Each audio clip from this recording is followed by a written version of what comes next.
just because you've been around people doesn't mean that that's exactly how you're going to go about it. I find it odd that there's not at least not a benefit of the doubt, or at least let's be patient and see if Dan Morgan is his own person and see how the rest of the front office structure looks like. I didn't like the immediate dismissal of Dan Morgan as the new GM. And I think something you'll find in talking to people about Dan is very direct. Mm-hmm. While he's a consensus builder, his voice is heard. He is a guy who, if he believes in something, he will be a linebacker in his voice. You know what I mean? Like he makes his presence known. I think there's a level of respect between him and Tepper, especially because Dan played the position. He played it for the organization.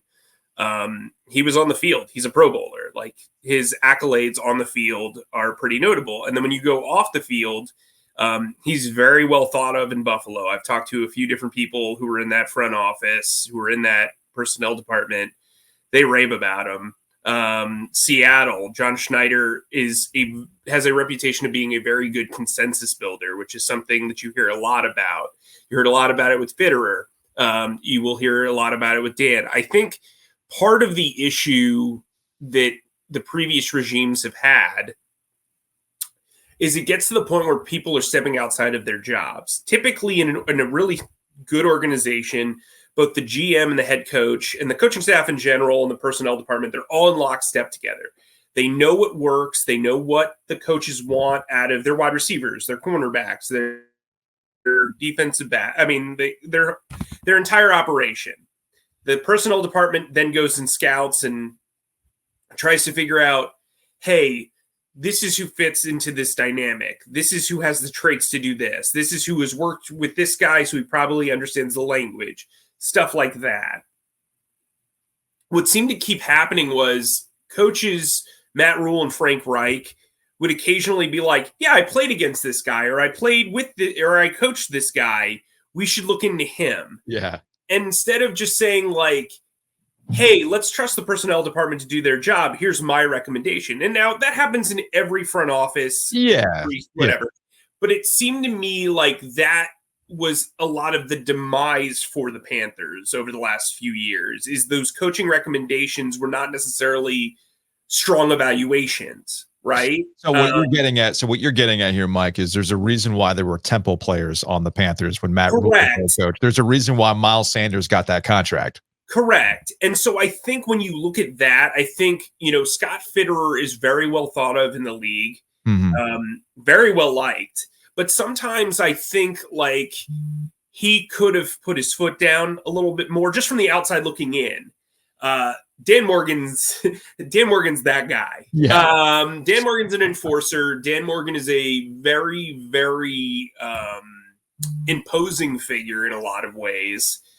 And I think for him, this is a really great opportunity to kind of be the flag bearer for this franchise. I mean, he's homegrown in a lot of ways, but he's also gone off to, I always say you've got to like chase your star. He did that in Seattle. He did that in Buffalo. He got away from the organization and then he comes back. I think he's a good marriage of the present and the past, and hopefully he can be somebody who's good in the future. And I guess the other part to this, why I'm in a wait and see approach, David Tepper, I'm not trying to absolve David Tepper of a lot of the moves or how he handles things, but there was every reason to move on from Matt Rule. There was a mistake made. It wasn't working out. You move on. Same with Frank Reich. If Bryce Young's your guy, you don't want to stunt his development. This clearly wasn't working. Why try to make it work? Move on from him. Sure. So the next question is, will he have learned of all those mistakes that you just laid out of influence? Too many, way too many voices in the room. Like, okay, fine, we'll go get this guy, XYZ. Is he going to learn another lesson with the structure? Is he going to go with Dan Morgan as this player personnel GM, but there's this buffer between Dan Morgan and David Tepper? Not that David Tepper won't have influence, but there's going to be yet another stopgap in this organizational chain like we've seen in other places in the NFL. Yeah, I mean, I think if you look at structures around the league, the GM position as football has evolved has become so much more than what people like look at it, it's not just picking players and signing players. It's not just managing the roster. It's managing an entire football operation. And so I thought it was interesting that Dan also got the president of football operations tag as this football guy, this football authority. What that signifies to me is that, hey, they need somebody who's in analytics because and numbers and salary cap space, because that's something that Dan's not really familiar with. Samir Suleiman handled the contracts throughout Dan's tenure as assistant GM. He is now gone. They interviewed a ton of calculator commandos, as I call them, trademark. Right. Put it on a shirt, Mike. Put it on a shirt. I think, well, you guys can have the idea, and then just, you can put via the brilliant Mike Kaye on there. We'll send you a cut. That's what we'll make. Yeah. So, I think when you look at Baltimore Ravens VP of Football Administration, Nick Mateo, I believe that's how it's pronounced. And then you look at Chiefs president of football operations, Brant Tillis. Those are two guys who have league experience. They have labor experience. They understand operations. I think that would be a good tag team partner for someone like Dan, where you would kind of separate the field and be that buffer. I think numbers are David Tepper's language. And in order for David Tepper to kind of understand the front office philosophy, you need somebody who can speak to him on his terms and his level. And I think having an operations manager is a great way of figuring out how to set boundaries within the front office. There are owners who are curious. There are owners who want to have conversations. I just think when you have just a one-on-one setting, that's not good. David Tepper is a very curious guy. He likes having conversations. That's not necessarily a bad thing, but I think sometimes that can lead the impression, or, we've all had a boss who said something that made us second guess ourselves, or, that's human nature. And even if it's unintended, that can happen. I think that's why having an operations manager will kind of help serve as kind of like a sounding board for both Morgan and Tepper. Mm-hmm. All right. We got a GM. We'll see how the rest of the front office works out, but they need a coach. And the longer this goes on, it becomes abundantly clear who they want. The question is, are they going to get him? Ben Johnson is this person that people are obsessing over, and the Detroit Lions are playing again. It's entirely possible the Detroit Lions will be playing again in another 2 weeks in the Super Bowl. So there's this balance that we see with other openings of how much longer do you wait for others while another perfectly good candidate might get swept up by somebody else.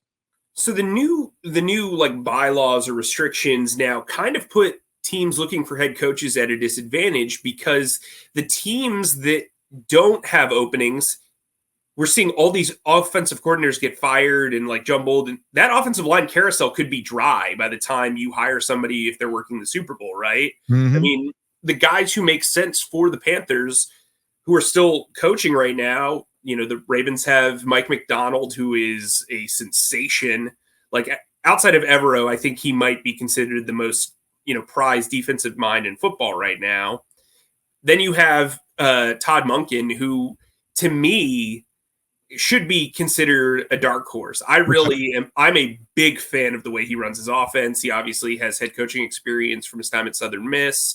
Kind of built up that program from a nothing squad to winning 9 games his last year. Then he got a couple of OC jobs in the NFL. He's been around the league for a while. He's got a really good, nice balance of college success and pro experience.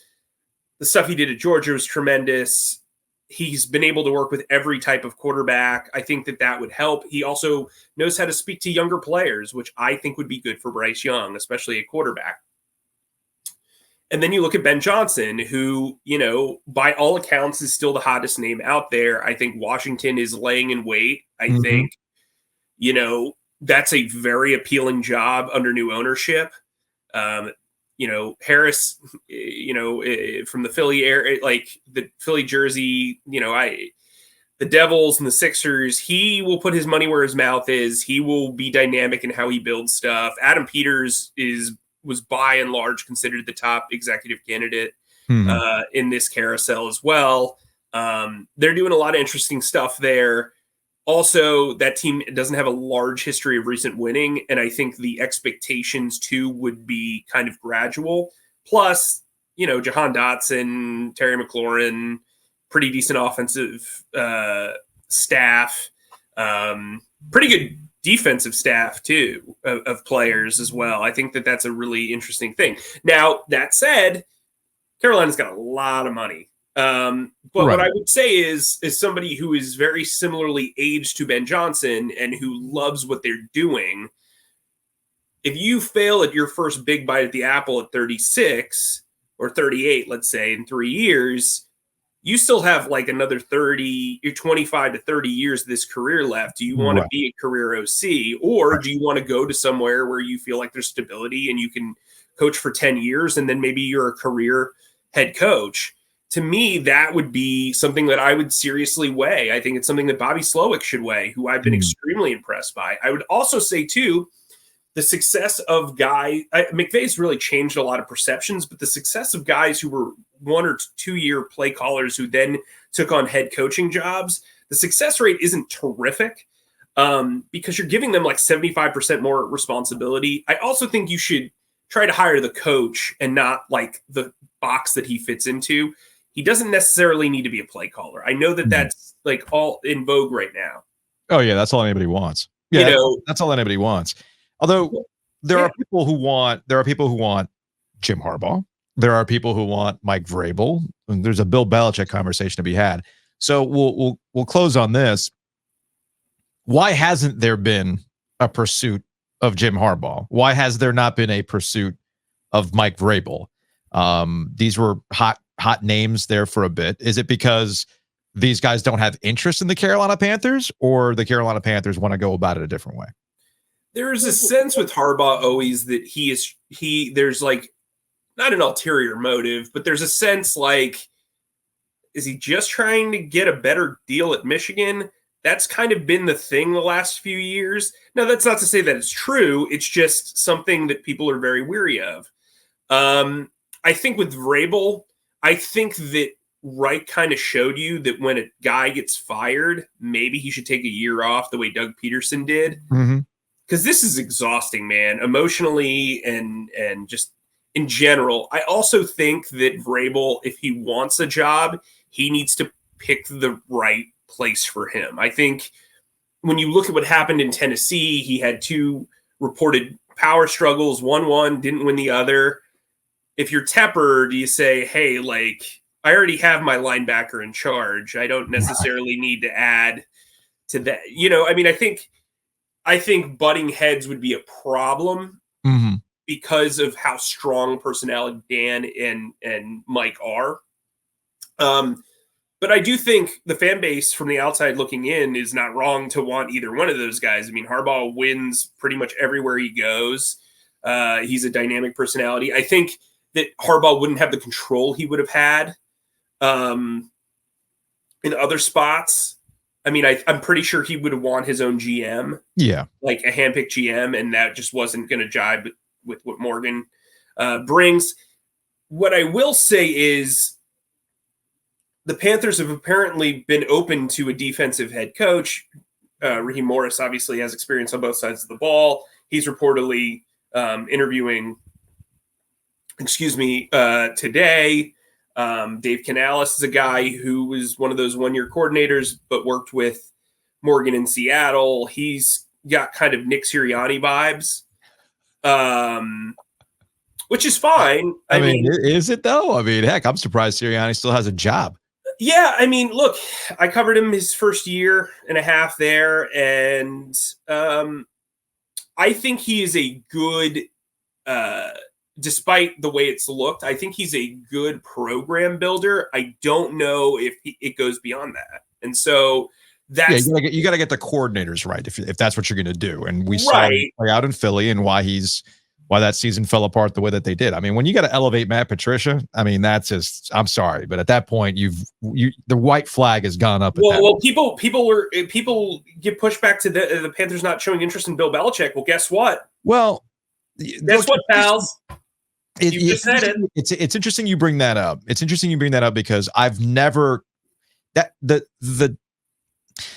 Bill Belichick thing has never made any sense for a variety of reasons. I agree. And I think people need to be asking the question specifically to Bill Belichick, will he actually get a job in this hiring cycle? Because it has to be the right fit, the absolute right fit.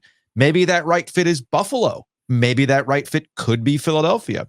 I mean, it's not like Atlanta doesn't have playmakers, right? Mm-hmm. So it has to be a very specific fit.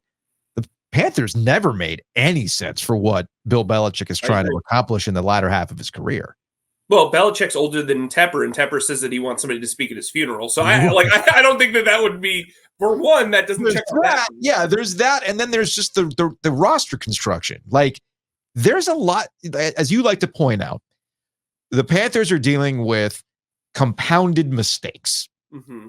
And Bill Belichick is not here trying to undo these compounded mistakes. Bill Belichick is trying to take the Tom Brady route of, what's the ideal place for me to accomplish what I want to accomplish before I get out of here? And the Panthers ain't it. He's got like a 2 to 3 year window. Yep. And he can break the all-time wins record if he goes to the right place. Atlanta is appealing because the division's so bad.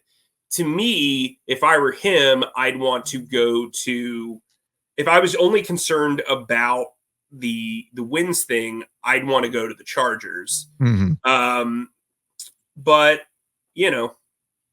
alas, I would not go here. And that's the thing. We can all agree that the Panthers are not a place you want to go if you're trying to get 15 more wins to get that record. Mike Kaye, Charlotte Observer, covers the Carolina Panthers. Mike, we appreciate the time, man. I'm sure that at some point we'll get some more information on the head coach, but I think people can kind of put 2 and 2 together. They haven't hired a coach yet. There's certain names that are still in the playoffs. Yeah, I think we know where this is headed. So we'll see how it all plays out. Thanks, man. Thanks for having me.